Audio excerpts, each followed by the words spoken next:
Hey, good morning to those of you out there on the West Coast. Good afternoon to those of you here on the East Coast with me. I'm excited. Today is a beautiful day out there. That always puts me in a good mood. I like fall because it's sunny and the temperature is good. Um, Appreciate you engaging in chat. Go ahead and keep doing that as we move forward into the training. It's a great way to build your network. Every day in our trainings and my trainings, I have a different amount of people show up, but this is your network. So, yesterday we had 160, 170 people who are live in there, and that's a great chance to network. And there was multiple people from federal agencies, so buyers. And when you engage in chat, it's a way for other people to see who you are and what you do. But let's go ahead and get started in today's training around being seen by federal buyers. This is a really important one to me. There's a great line out there. It might even be how I start my first slide about if federal buyers can't find you, then how can they buy from you, right? I often teach that federal buyers don't buy from the best that are out there. They buy from the best of who shows up. This is really important to remember. Federal buyers don't buy from the best companies. They buy from the best companies who show up. And, for me, that was a huge lesson that I learned in 2018. So I sold my last company in 2017. And for 10 years prior to that, we were the best at what we did in Microsoft SharePoint services. And so it's a very niche down particular service. And we did very well in there, but it was because I was doing sales and I'm good at knocking on doors and getting in the doors. But federal buyers weren't able to find us. And it's what I'm going to talk about in today's training. And I think that cost me tens of millions of dollars, because when I say we were very good at what we did, we were in the 5%, let's say 5% bracket of Microsoft SharePoint related services. And that was huge in the federal government. 90% of the agencies use SharePoint. We competed directly with Booz Allen, Microsoft themselves, who make SharePoint.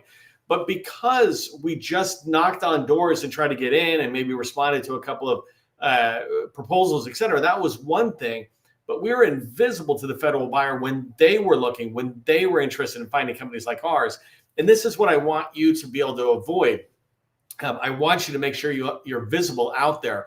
And when I say showing up could be as straightforward as a lot of us do, which is responding to RFIs or sources sought notices, saying, hey, we think we can do that work. We're interested in competing on that work. Or, when the RFP actually drops or an RFQ, we're responding with a quote or a proposal, right? So there's that level of showing up. And that's pretty much what I did with my companies. But then there's also what we call inbound sales, where they're looking for companies like mine or yours, and they can find us. And this is in the search results. So you want to show up in the search results as well. And that accounts for 95% plus of how federal buyers find you and how you find them, et cetera.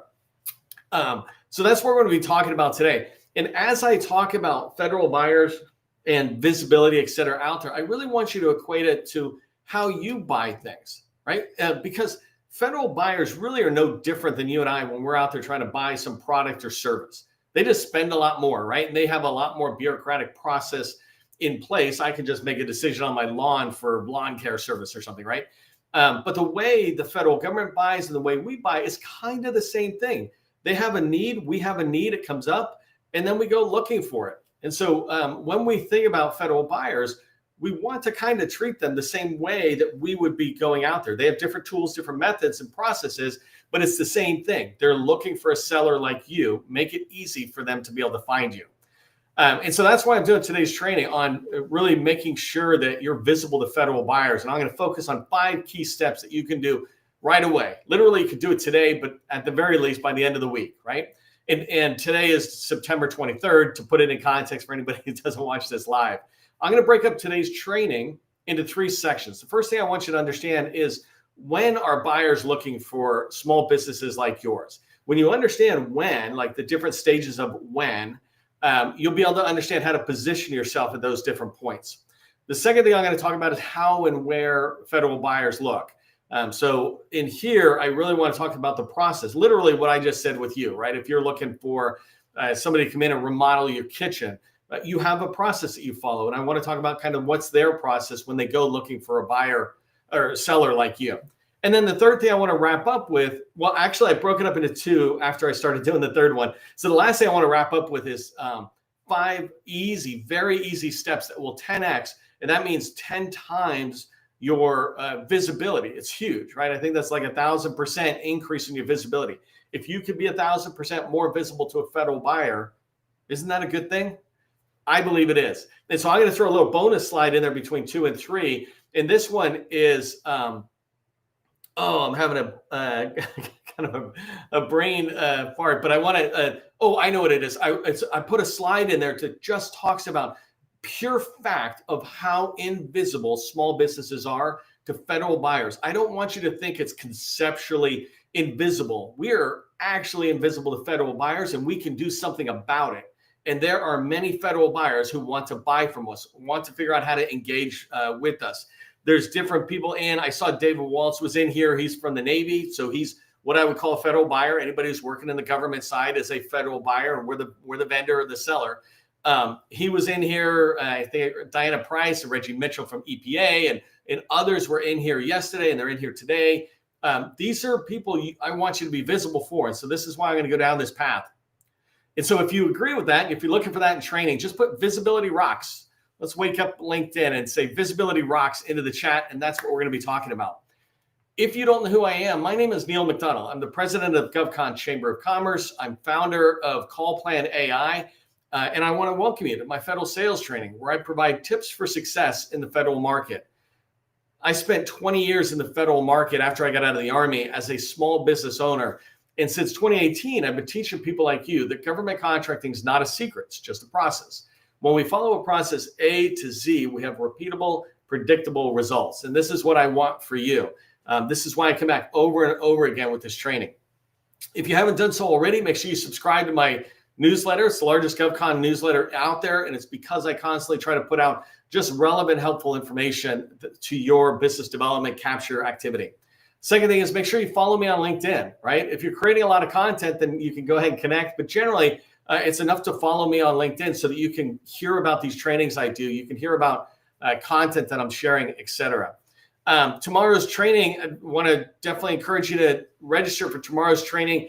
Actually, you have to wait till this afternoon when I make it go live. But I'm going to be talking about landing second meetings with federal buyers. This is a huge deal. A lot of us sometimes can get the first meeting, but we don't turn it into a relationship, whether it's federal buyers or teammates. And so tomorrow I'm going to be teaching you about what you can do to make sure that when you have that first meeting, it turns into a second meeting. Without a second meeting, you're not going to have a relationship. Without a relationship with a buyer or a teammate, you're not going to hear about opportunities and to be able to grow your company. And so register for that tomorrow. I want to do, before I go to the training, I just want to do a quick personal update because I got so many people asking me about how I'm doing from yesterday. And just a quick update. So on September 1st, I broke my back in 10 spots. I broke 8 ribs and 2 like vertebrae or whatever they are. It's a bad kind of fall. And people were asking like, how'd you do it? And the reality is I did it skateboarding. So I have 11-year-old sons. They were out skateboarding, and we've been out skateboarding for three weeks or something prior to that. And I got a skateboard to go with them and do things. And we went to a skate park, and there was this bowl. I don't know if you know much about skate parks, but there's a lot of big areas, and then there's certain real trick bowls. And I was in there on a trick bowl, and we were trying it just twice. Once we all tried it, and they said, this is no good. And I'm like, I'm going to get this. And the thing is, it's a 9-foot bowl. So you kind of go down and you come up the other side. And I went down, I was coming up the other side, and about 5 feet, I was completely parallel to the ground, facing up, parallel to the ground. And my skateboard decided to skate somewhere else.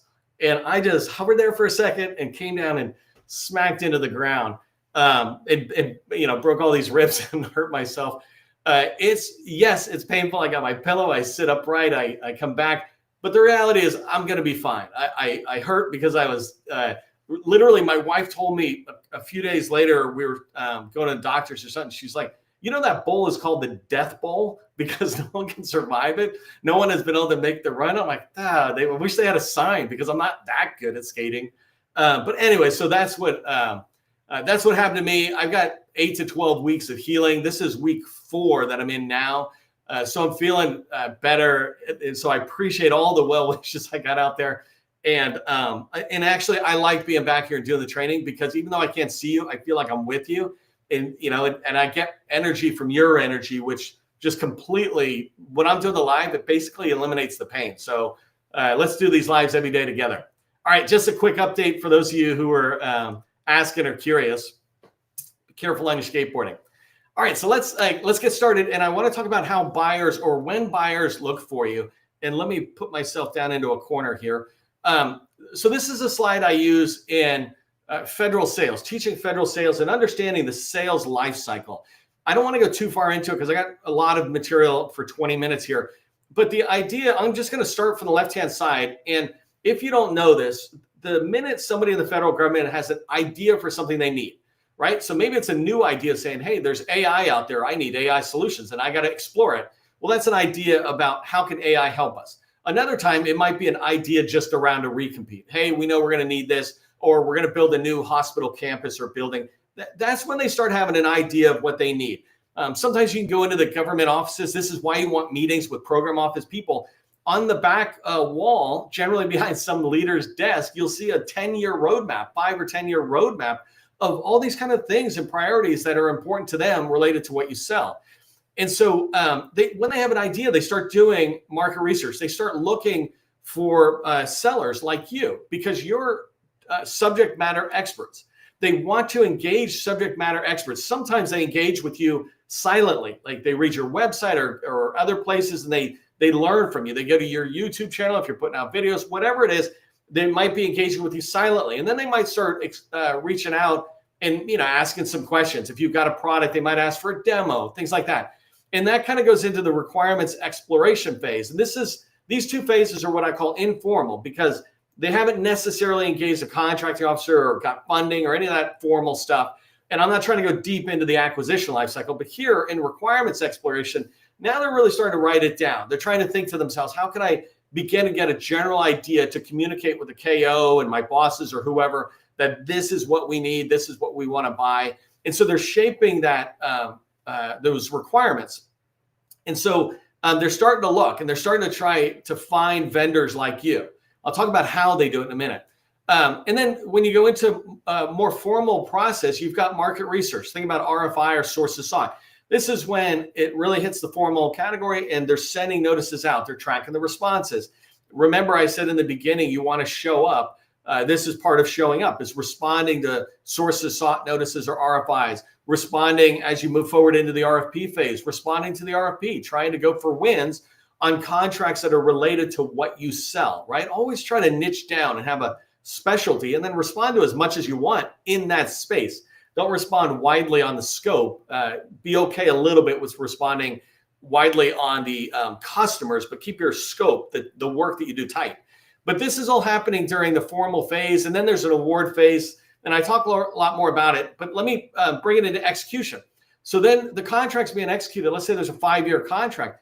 They're still doing market research. Sometimes they've got a contract for the next 5 years to do this type of work, but there's new technology out there. There's other stuff. Even though there's a prime contractor, it doesn't mean that customer, that buyer isn't still thinking about how they improve it. And often they might talk with that vendor. So if you've got some innovative ways of bringing AI into, let's say, acquisition support services, you might find companies that are running with an acquisition support contract and go in to try to talk to them and maybe go in and talk to the government buyer about how you can introduce AI into something. Maybe they add more money to that person's contract and they pull you in, or maybe they shrink the contract. So if it was a $5 million 5-year contract, they shrink it to 4 years, right? And $5 million contract. They can do these kind of things. I'm not trying to have a big conversation about it, but this is when they look for you, right? And what that should tell you is that they're always looking for buyers at different stages, different types of buyers. So there's KOs who are doing it on a more formal process, contract officers. And then there's program office people who are the people on the ground trying to think of how to solve their mission or deal with the tasks they have in front of them. So hopefully this makes sense, right? When the buyers are looking for you. And I put some suggestions in here about resources you can put out there that showcase your expertise, your company's expertise. White papers, you can do videos like this. You can do 5-minute videos, whatever it is. You're the expert. It's not that hard to do videos. And I guarantee you, look at me. This is my whiteboard. There's nothing fancy behind me. And no one has ever judged me on it. I've been doing this for 8 years, since 2018, right? So I've been doing this over and over. No one judges me on my background. They judge me on what I say and whether it sounds like I know what I'm talking about and you know what you're talking about. So make sure you're sharing that out there in a way your federal buyers can find you. Okay, so let's talk about how and where they try to find you. And there's fundamentals within the federal government. Inside the federal government, we have these standard tools, right? We have SAM, we have FPDS, we have CPARs, et cetera, right? So these tools that the government has available to them to manage all the vendors and all the contract activity that goes on. But the number one market research tool, and when I say market research, remember, this is all tied to how can a federal buyer find a seller like you? That's market research. That's what they're doing, is they're researching throughout the market industry to see if there are vendors who can sell what they need, right? Who can solve their mission challenges. And so DSBS, which now is going through name changes, it's funny. Generally, I don't like to complain, but I'm going to use my back for a second. But I hate the fact that PTAX went to Apex Accelerators because that was 40 years of transition. And now DSBS has been out there forever, and they're changing that name to SBS, I think. But either way, it is the SBA's tool that is tied together with SAM. This makes up your small business profile. When federal buyers are looking at that profile, this is how they're judging your company. You know, first impressions. They don't get their first impression by talking to you. That's like their third or fourth impression. Their first impression is when they go search for you. And I'll talk about that in the next couple of slides. But when they go search for you, whatever they find is how they judge you. And so that's a really important one. And again, I'll talk about what to do because that's my 5 steps. DSBS and SAM. The second place that they're looking at, an example of where they're looking, are agency supplier portals. NASA has a huge portal. Army Corps Contracting Command. The Navy has multiple ones where they operate it independently. HHS has a huge one. So you want to be on these supplier portals because that's where they look first. They get into this rhythm. There's hundreds of thousands of federal buyers, right? So they all uniquely might have different places and favorites to go. But as a generalization, they go to DSBS. They go to their agency portal. In fact, if it's HHS, they might go to the agency portal first, then DSBS, right? That makes sense. But then they go to LinkedIn, right? When I was talking about early in the cycle, those program managers don't even know what DSBS is. I guarantee you they don't know that HHS has a supplier portal. The federal buyers inside of HHS don't know about that. The people who know about that generally are contracting shop and the small business shop. So the program office, they're going to LinkedIn, or they're going, they used to go to websites. Now maybe they're using AI tools like ChatGPT. Somebody sent me this notice. They were asking ChatGPT something about government contracting, and my name came up as like one of the leading voices, which was awesome. It means that I have communicated and shared enough out there that these AI tools are saying, hey, you got to check out Neil. Well, you can do that yourself, right? And you don't have to do as much as I do, but you should keep it in mind that a website is something you want to keep moving. And when you contribute into the website or on LinkedIn, it's also going into those AI tools. So this is just very quickly where they're looking at. I wanted to put down one how as it specifically relates to the biggest problem in visibility within the federal market, right? Outside the federal market, people are doing it differently for everybody. But inside the federal market, there's really good training and guidance that says, here's how government buyer, here's how you do market research. And so the how of how federal buyers go looking for vendors is they type in a keyword. Remember I said, just think about how you go search for any vendors for your personal need or your business needs, right? You type in a keyword. I just call this basically search, right? I wanted to give these 3 terms to it. So the first thing I'm doing is typing in a keyword. I'm looking for somebody who does cybersecurity. Excuse me. The second thing I do is I read your capability narrative. This is basically the first chunk of information that comes up about your company. And it's 1,000 characters. It's a paragraph, a small paragraph that says, we sell this to these people specializing in this kind of stuff. I've done 1,000 trainings about that kind of stuff. I have an entire course on how to write these out there that's free and on YouTube, right? But a capability narrative is helping the federal buyer see that your company matches the intent of their search. If they search for cybersecurity and they go in and see that your narrative talks about how you do risk management and red team and blue team or purple team, cybersecurity kind of stuff, they're like, oh my God, that's a cybersecurity firm. But if they search cybersecurity and your company comes up and they read your narrative and it says, we do software development and cloud and data and we clean floors and build buildings and all these things, Like they look and they go, well, that company does not look like a cybersecurity firm.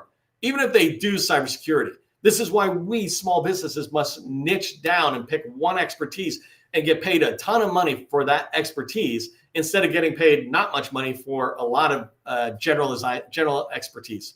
All right, so I search on a keyword, I look at the capability narrative and I see the intent. And as a buyer, then I look down and I go, do you have experience? Have you been paid for this?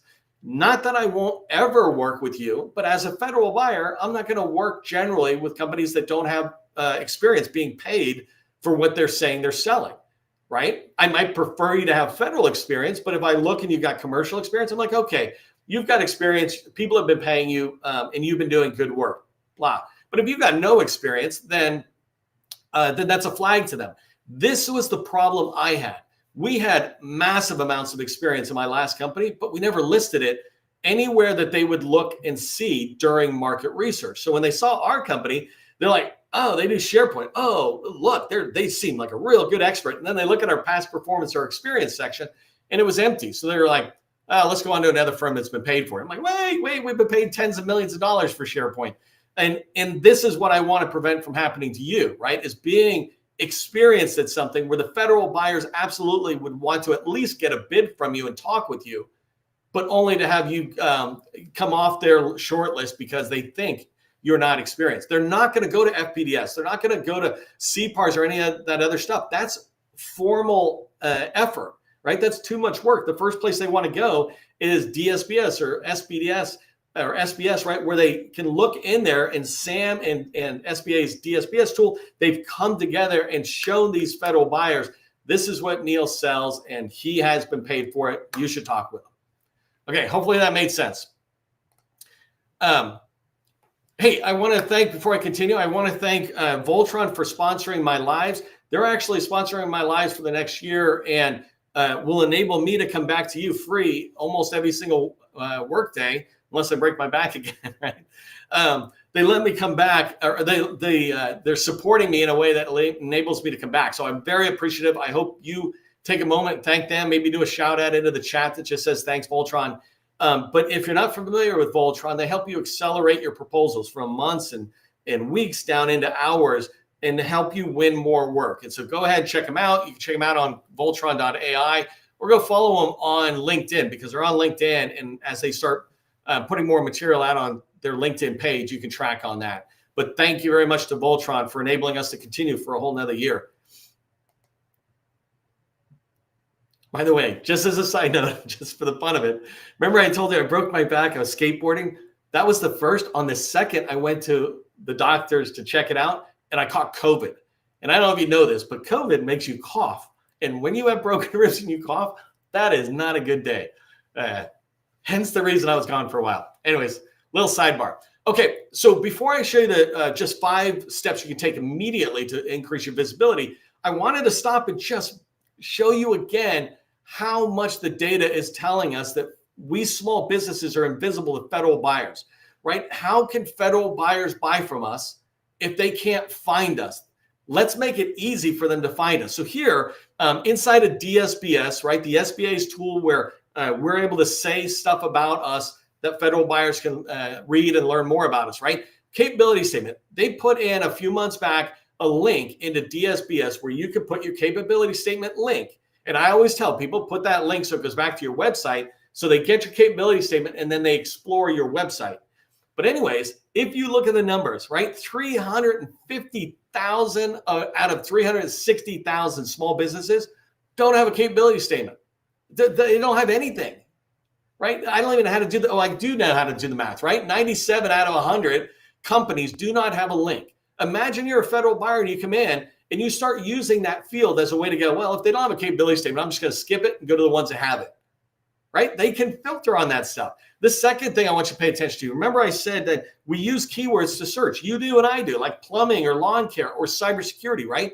344,000 firms out of small businesses out of 360,000 are only using 20% of the space available for keywords. So you can have 525 characters to describe your company. Characters are like the letters, right? 525 characters, and 340,000 are using 100 or less. That means 400 characters where you could use more words. Like if I said cybersecurity, but what about using information assurance or information security or data breaching or whatever? All these terms that I could use that somebody might search for me, that should be in there. Every word that you put in and maximize the use of the keyword field maximizes your chance of being found by a federal buyer who doesn't search on exactly cybersecurity, but they search on this or this, right?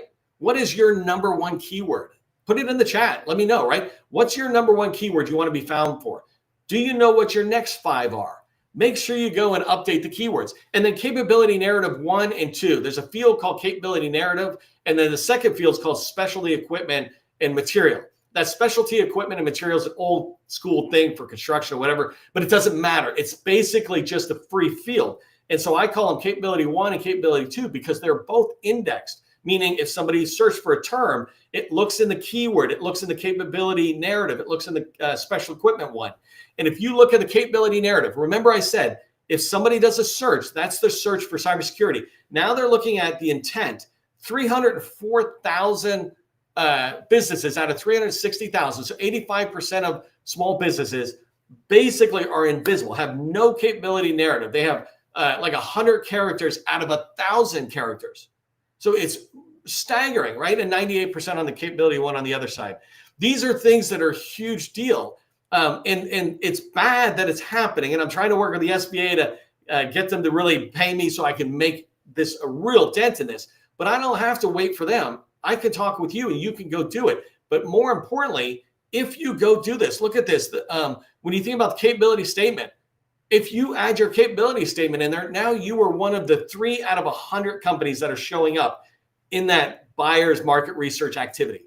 Get yourself visible to federal buyers. And that goes into my last slide here, which is the 5 things you should be doing right now that will absolutely 10x your business. So the first thing I already talked about is the keywords. Go in there, update your keywords. Just go, if you need to, go to ChatGPT and say, I do SharePoint. What other keywords can I have? And it's going to give you 20 or 30 and go, hey, I can use 525 characters. What other SharePoint keywords can I use? Right? You don't have to be an expert at it. Go look at your competitors and see what they wrote, right? There's nothing wrong with borrowing from learning about how other companies are talking about what they sell if it's similar to what you sell. So keywords, update that. Your capability narrative and special equipment field, those 2 capability narratives, those are 1,000 characters each. Pretty decent sized paragraphs that are the answers to the question, what do you sell? What do you do? If somebody says, what do you do? How do you answer that? What's your paragraph, right? You just go to your website. For many of us, we just go to our website and you probably pull it off your about page and put it in, but make sure you incorporate more keywords within those narratives. Number 3 is your capability statement. This is huge, right? Make it easy for the federal buyer to download your capability statement, to be able to go to your website with a single click and explore you more. Once they go to your website, you're in their mind. And if your website is decent, it doesn't have to be great. If it's decent and if it's focused on your core competency, then they'll explore it more. And you'll at least be on the radar and you'll certainly be visible. Number 4 is your website. Go take this activity that you're doing in DSBS and go update your website. Don't do all this activity with keywords and really good narratives and experience in DSBS, but not put it on your website. Make your website similar to your capability statement, similar to your DSBS profile.